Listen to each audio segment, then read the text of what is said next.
Today, we will tackle about the Fibonacci sequence. So first, we will tackle the Fibonacci.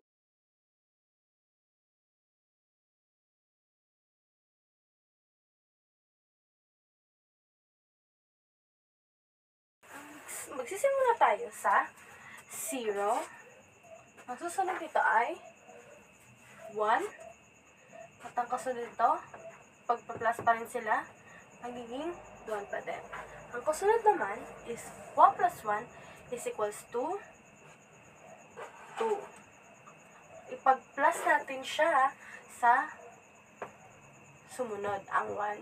Ipag-plus natin dito. 1 plus 2 is equals to 3. Yan. Yung bago siya, magiging 5. 3 plus 2 is equals to 5. Yan.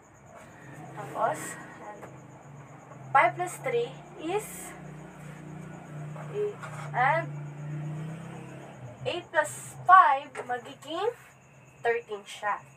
Yan. 13. At ang kasunod is so on and so forth. Ngayon, ang magiging formula natin is f sub n is equals to f sub n minus 1 plus f sub n minus 2.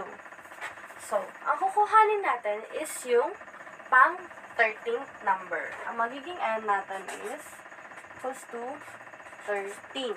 Yan. So, f sub 13 is equals to f sub 13 minus 1 plus 3 f sub n f 13 minus 2. Ayan. So, ngayon, magiging f sub 13 is equals to f 13 minus 1 is 12 plus 13 minus 2 is equals to f sub 11. Ayan. Ang susunod naman natin is hahanapin natin yung pang 11 at 12 na number. So, ang magiging natin is 13. 8 plus 13 is magiging 21. Ayan. 21 plus 13 is 34. 34 plus 21 is magiging 55. 55.